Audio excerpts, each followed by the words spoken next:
Welcome to Inside the Lines with Coach Heather Dyche. I'm Kurt Esser.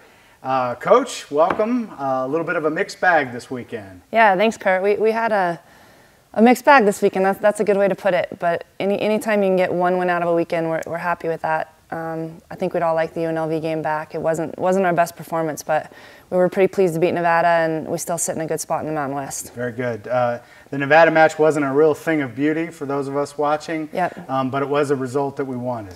Yeah, our kind of team motto has been just find a way to win, and I think to think that you're going to go through the Mountain West and play every game well, you'd be wrong. And so we're not trying to set an unfair standard. We're trying to do, tell our team and tell the fans and tell each other that it's going to be a grind, and every game's going to be a grind. And even though it wasn't pretty against Nevada, we did figure out a way to get it done. So and a quick start against UNLV, and yeah, I thought we were all kind of real excited about everything, and then it just kind of faded back. Yeah, good start in both games, actually. I thought both of our games this weekend we started well, and then it kind of ebbed and flowed from there. I mean, I thought there were times that we were significantly better than both teams, and I thought there were times that we were worse. So we've got to fix that, because it's not something that you can continue to do and get results. I've heard that sometimes a 1-0 or 2-0 lead are the worst things you can have if you're kind of working with that other team. Yeah, I think sometimes when you score early, all of a sudden the momentum shifts to the other team and you kind of wake them up a little bit. It shouldn't be that way. I mean, you'd think that if you figured out a way to score earlier and you're playing well, that you could maintain that and get a couple more goals, but it tends not to work that way. So we have to learn how to protect our lead a little bit better, especially immediately after. We tend to give up goals really quickly after we score, which is not a good sign about focus. Yeah. All right, got to head back out on the road this weekend, Wyoming and Colorado State. What are some things you're looking for in both those games? I mean, again, both those teams are really good teams. So, I mean, Wyoming was a team that knocked these guys out of the conference last year. I know I wasn't with them, but I kind of feel their pain on that one. And so I think that's something that is important to them, that they want to show up and play really well in that game. And then Colorado State is an up-and-coming team in the conference. I think that's their second year in the Mountain West, but they have a great coach, Bill Hempen, who's done a great job with them and brought in some really good players. So they're not easy either, and anytime you have to do that travel and go play at that altitude, and I'm sure it's going to be a little bit chillier, and we have to go grind again, we have to go work again. Very good. I was talking to Doug Gottlieb from CBS several years ago, and he was talking about how much more athletics is difficult in the West, just with the travel. We're flying up, I assume, to Denver and then busing up to Wyoming, and then we got to turn around, come back in the interim and play Colorado State over the weekend.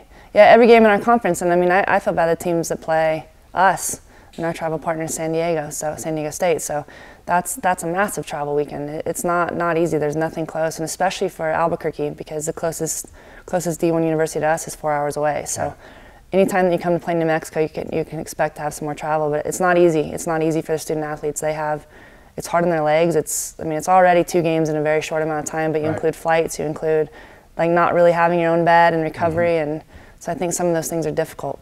Very good. Next segment is Alyssa Coonrod. Talk a little bit about Alyssa and her being one of your senior leaders. Yeah, Alyssa's a player that I know I speak for myself and our entire coaching staff that we have a ton of respect for, because she's a student of the game and she wants to be a coach, and you'll see why when you get a chance to talk to her. But she really thinks through the game. So anything that we give the team or give players, Alyssa really thinks about. She wants to execute it, she wants to try it, and she continues to do that through every game and every training session, and she's just incredibly coachable. And then off the field, she's just this intelligent, hardworking, great kid. So she's another player for us that we've really depended heavily on this year, and she's been one that probably is playing a little bit out of position for her, but in my opinion right now is probably an all-conference left back. I mean, she's been outstanding out of position, so we're really proud of her, and I think there's only bigger things for her to come. Previously, she'd been in the midfield a little bit. This has been kind of everywhere, but she's, I think, probably, high forward or a midfielder is where she's most comfortable, but she's turned herself into a pretty outstanding left back. And that's what you love in kids, is when they're just ready to go out and play. She wants to play. Yeah, she wants to play, so she's figured out a way to do it. Good, awesome. Yeah. Well, good luck this weekend, safe travels, and we'll see you back next week. Thanks, Kurt. All right, thanks, Lobo fans. Coming up after the break is Alyssa Coonrod. Welcome back, Lobo fans, and welcome, Alyssa. Thanks for coming on the show today. Thanks for having me. Tell Lobo fans a little bit about yourself. So I grew up here in Albuquerque. I started playing soccer when I was in first grade, and it's been my passion ever since I was little. I wanted to go to practice. It's what I lived my day for, was to go to soccer practice. And I've also grown up being a Lobo my whole entire life. I've gone to all Lobo athletic camps, volleyball camp, basketball camp, soccer camp.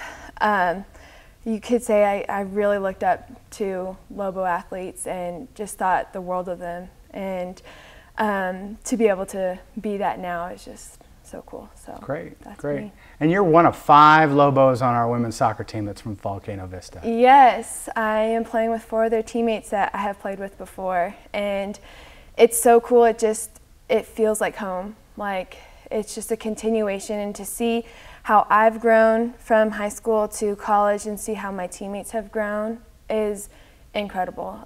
I can't be more proud of them and more proud to call them my teammates for more than just 4 years in high school. Awesome. You're an exercise science major. Yes. What's next after college or after soccer? After soccer, I hope soccer never ends. I would love to be a college coach in D1 athletics, and I can't give up on this game. It's so great, and the things I've learned from my coaches and the things I've learned and through the game and how I've grown, I just need to be able to give back and continuing with that. Very good. Your mom is a dean here at UNM. Is. Does that put any little or any added pressure on from an academic side? Does she look over your shoulder every once in a while? Oh, sometimes. Yes, but she's really encouraging. My mom's very successful, so I feel like I want to be just as successful as her, but she's definitely my go-to when school's rough and I'm having a bad day. She really helps me out a ton. Nice, nice. What's one or two of your favorite memories here? Oh, that's a tough one. There's so many great memories through freshman year to now, but one of the biggest ones I think is probably our game against Florida State.